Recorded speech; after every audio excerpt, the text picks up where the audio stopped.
Okay.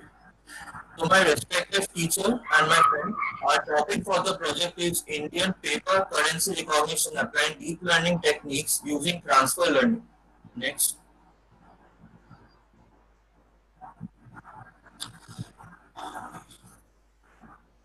It's estimated that globally 1.3 million people live with varying levels of vision impairment. Among them, almost 36 million people are blind. It means that every 5 seconds, a person in the world goes blind. Next. Our aim is to develop a robust synthetic data set for Indian currency notes and apply newer deep learning techniques to recognize them. The obtained result will be compared with previously published result and any improvement in recognition accuracy will be reported. Next.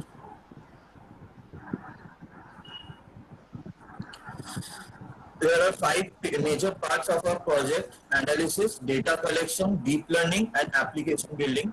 Next.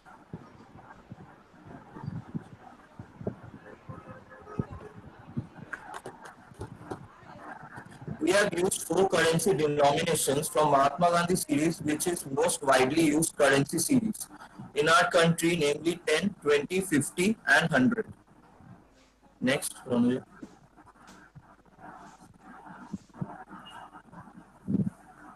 As you can see, these are the dimensions of Mahatma Gandhi old series, starting from 5 and ending with 10. Next.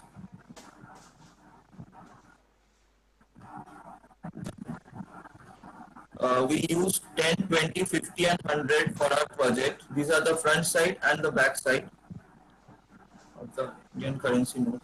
Next.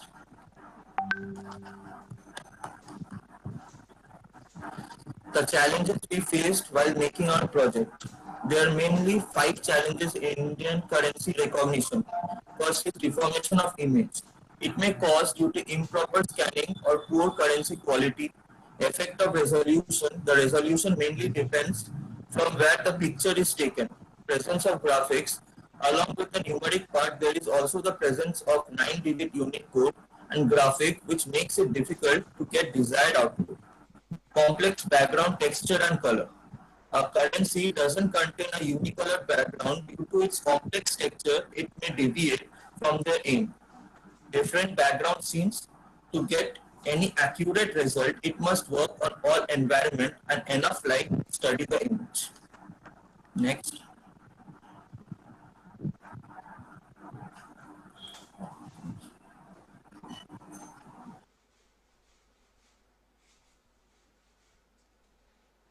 Good morning, teachers. In this slide, we know about the data collection. Dataset is a collection of related data which can be used for analytical purposes. It can be textual, numerical, and audiovisual, etc. In machine learning, a well-managed dataset is needed. There are three types of organized dataset that we use. There is training dataset, a validation set, and a testing set. Next. We experienced with our different option. We found that the training should contain a fewer images that should follow some condition to that to get a decent performances we applied in real life scenarios.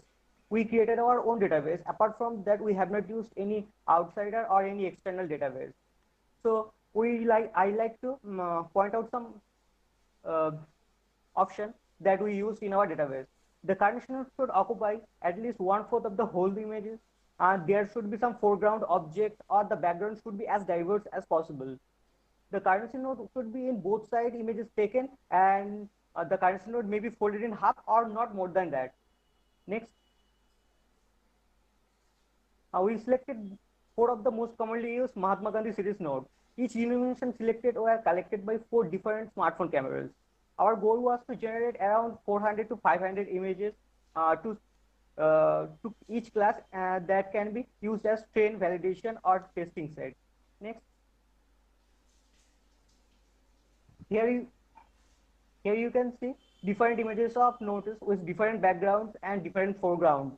There you can see the hand sign can be a sign of the foreground, and there can be different types of wood and the lion style, different types of background is there. so that our model can identify among from of them the exact node and their location. Thank you.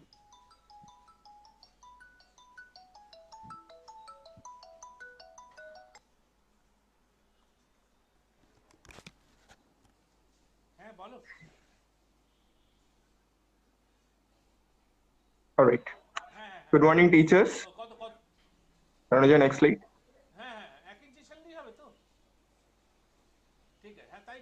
So deep learning is basically a technique that teaches computers to do what comes naturally to humans, that is, learn by example. Now, deep learning is a key technology behind driverless cars and enabling them to recognize a stop sign, which is an application of image recognition, or for example, voice assistance in consumer devices like phones, tablets, and TVs, which is an application of speech recognition, or translating text between two languages, like in Google Translate, for instance, which is an application of text translation. So deep learning is getting lots of attention lately, and for good reason. It's achieving results that were not possible before. Next slide. Now, why has deep learning become popular? In a word, if I have to explain that, it would be accuracy. Deep learning achieves recognition accuracy at higher levels than ever before. This helps consumer electronics meet user expectations, and it is very crucial for safety critical applications. Recent advances in deep learning have improved to the point where deep learning outperforms humans in some tasks like classifying objects in images. While deep learning was first theorized in 1980s, there are a few main reasons why it has recently become more useful. One of them is deep learning requires large amount of labeled data. For example, driverless car development requires millions of images and thousands of hours of video. Deep learning also requires substantial high computing power.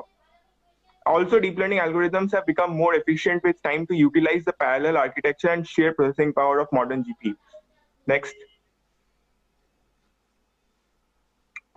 Now coming to our model, it's really cool and impressive to be able to point your phone's camera at a scene and get a near instant prediction that classifies an object, estimates a human's position, or analyzes a block of text.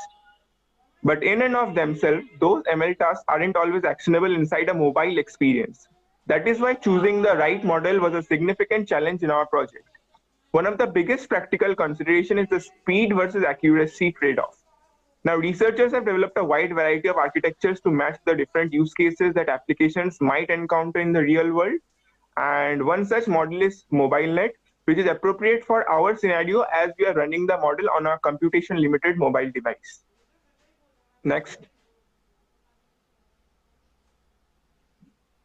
Now, MobileNet is very low maintenance and thus performs quite well with high speed.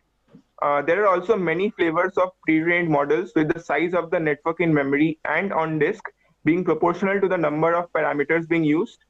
The speed and power consumption of the network is proportional to the number of MACs or multiply accumulates or MAADs or multiply additions, which is the number of fused multiplication and addition operations. Now, the graph you can see in the slide below illustrates the fact that we can reach a high level of accuracy with comparatively lesser MAD operations as compared to other models like AlexNet or Inception.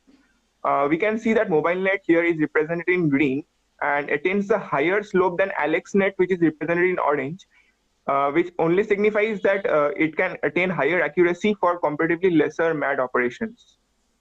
So when compared with similar models such as Inception, MobileNet works better with latency, size, and accuracy. In terms of output performance also, there would be a significant amount of lag with a full-fledged model. So that is why the trade-off is acceptable when the model is deployed on a mobile. Next. MobileNets are based on a streamlined architecture that uses depth-wise separable convolutions to build lightweight, deep neural networks. We introduced two simple global hyperparameters that efficiently trade off between latency and accuracy. The filtering and combination steps can be split into two steps via the use of factorized convolutions called depth-wise separable convolutions for substantial reduction in computational cost. Depth-wise separable convolutions are made up of two layers, depth-wise convolutions and point-wise convolutions. We use depth-wise convolutions to apply a single filter per input channel, and point-wise convolution is a simple 1x1 convolution which is then used to create a linear combination of the output of the depth-wise layer. Mobile nets use both patch norm and ReLU non-linearities for both layers, and the default input size for our model is 224 cross 224. Next.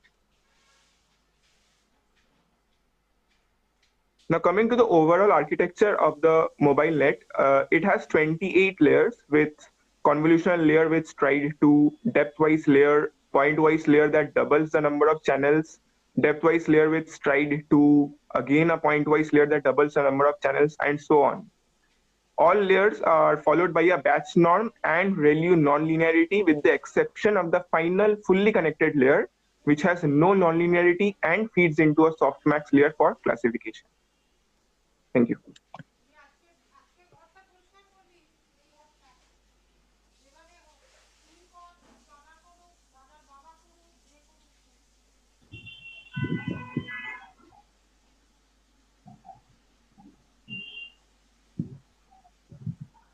Good morning, Ronoja here.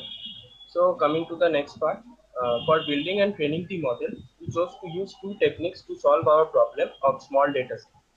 Doing transfer learning with pre-trained models on large datasets and using data augmentation techniques. Let us see how this would help us. Now, transfer learning is a machine learning technique where a model trained on one task is repurposed on a second related task. In our case, starting with a pre-trained model, and further fine-tuning the model reduced training time and avoided possible overfitting due to a small dataset. So here the MobileNet model pre-trained on the ImageNet dataset was used by us.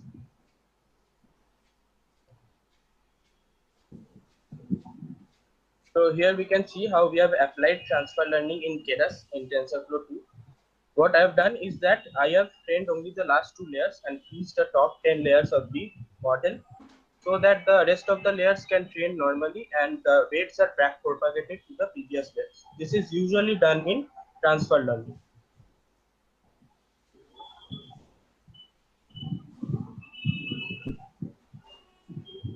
Now also we have used data augmentation. Data augmentation is the technique of increasing the size of data used for training a model.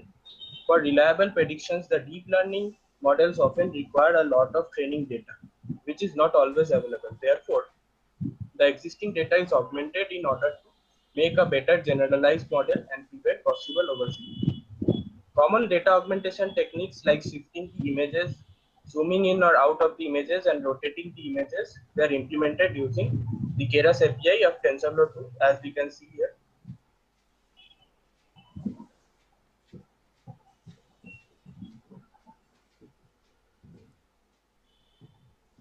Now coming to the training results, the trained model achieved an accuracy of 85.83% on our test set.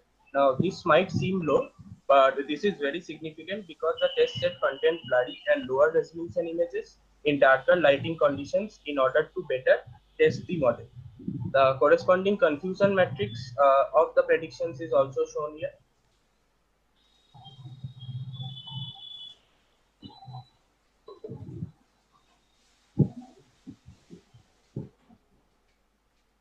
Now coming to the last part of our project, which is application building.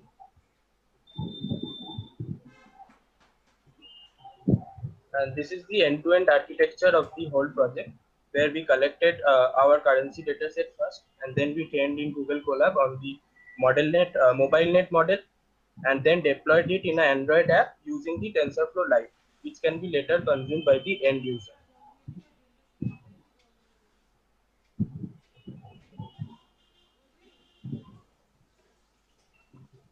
For our intents and purposes, the model should run locally so that the app can be used without any dependence on internet connection. Here we use TF-Lite or TensorFlow Lite for carrying out the image recognition in our app. TF-Lite is an open source deep learning framework optimized for on-device inference. To use it in an app, the model was exported as a TF-Lite file.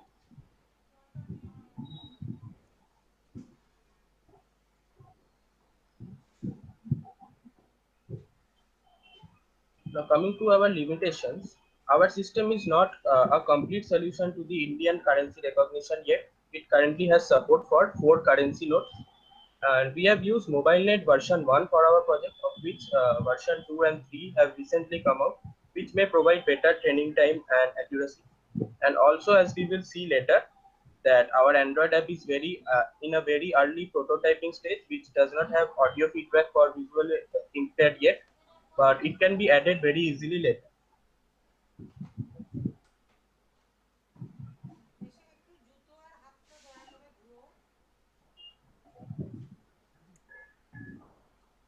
So in this presentation, we showed you our approach to solve the currency recognition for visually impaired person. We also saw how to build, train and deploy powerful deep learning models using a small dataset. The model was then used to run our very own Android app without any extra resource.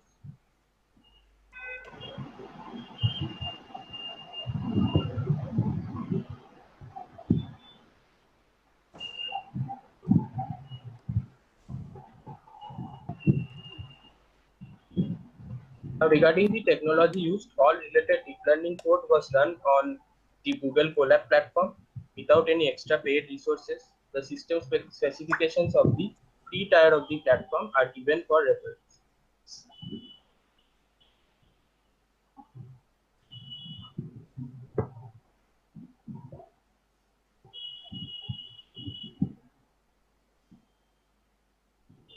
Now, let me give you a demo of our initial prototype application that I was talking about.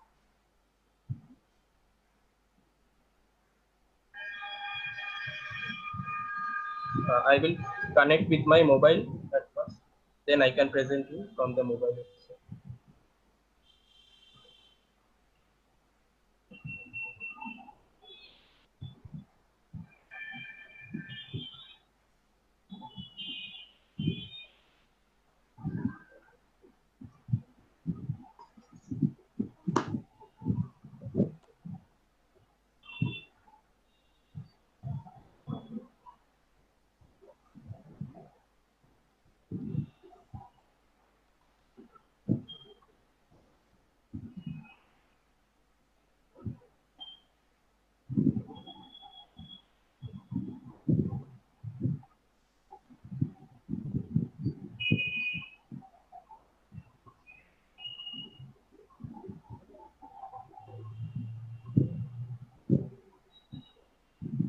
Yes, so I will now start the app.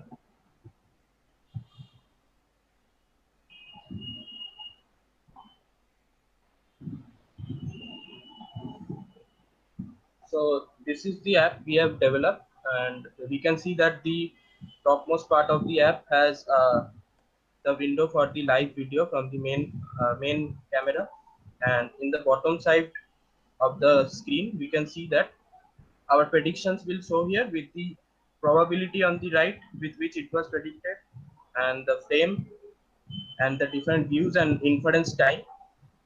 So let me show you how this will work with a currency note. I have a currency note here.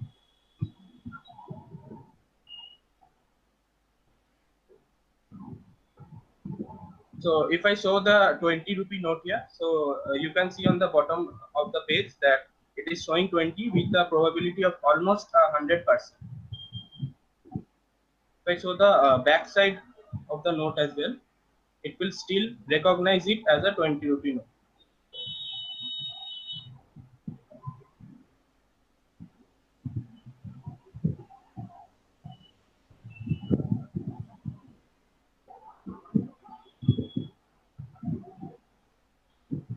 So that's it for the presentation. Thank you. Okay, question. Okay, Omlan, Okay. Piyu ask a question. Yes. Yes, very good work. But you only recognize the currency, right? Yes, sir. It is currency recognition, and it will not detect whether it is a fake or not, but only recognition. Okay. So, what is the application? Sir, application. Our main application was to search this app for the visually impaired people who, when they are out in the market, they cannot see what kind of currency notes they are dealing with in the market. So, if they have an app on their phone, and this app will later have a audio feedback as well. So, when the currency is recognized, this will give a audio feedback. Yes, yes, that should So, be there. Otherwise, that should be there. Yes, yes. Otherwise, this. and that is the main use case of this app. And also this app can be used in the modern ATM machines as well, where it can correctly recognize the currency notes it is dealing with. Now, for testing purpose, for your model, for testing purpose, have you used any data set? Sir, the first problem which we had was that there was no available data set of Indian currency anywhere on the internet or anywhere from any universities as well. So what we tried to do was that first build our own data set. So what we did was that we started collecting images of currency from our own smartphone cameras, and they were high quality images. So we know that we could use those images to train our data set, and we use transfer learning specifically so because we had a small data set. Otherwise, in deep learning, we require huge amount of data set, like 10,000s of images, but we had only around 500 images, so we had to work with that. Okay. Yeah, you have built a data set, right? Yes, Five, yes, 500 data, 500 data yes, set. Now, in the architecture, what Rajdeep has shown, there are yes, some yes. convolution layer, and in between convolution layer, there is CONV What is the meaning of DW? Sir, that is a depth-wise separable layer. Sir, in normal convolution layer, we have the standard convolution. But in mobile net, what the engineers have done is that they have used depth-wise separable layers and the point-wise convolution layer. So what happens is that the number of parameters come down to very low. In standard convolution, if it is 30 million parameters, in mobile net, it is seen that using depth-wise separable convolutional layers, it has come down to almost 4 million parameters, almost 75% reduction. So why we selected that? Because we had no resources. Deep learning is a very resource costly. So we needed a mobile net so that we could we could use that lightweight. A mobile net is a very lightweight model, so we use that to actually carry on the training. Okay, okay, thank you. Now, you carry. Acha. Hmm. Acha, you have for creating the model you have used mobile net, Yes, right? yes. Acha, what is the algorithm for that model creation? The algorithm which we have employed, or the mobile net algorithm. Okay, the algorithm name is the mobile net algorithm. MobileNet is a publicly available data set which has been trained on various images previously. Like we have the famously ImageNet data set is there.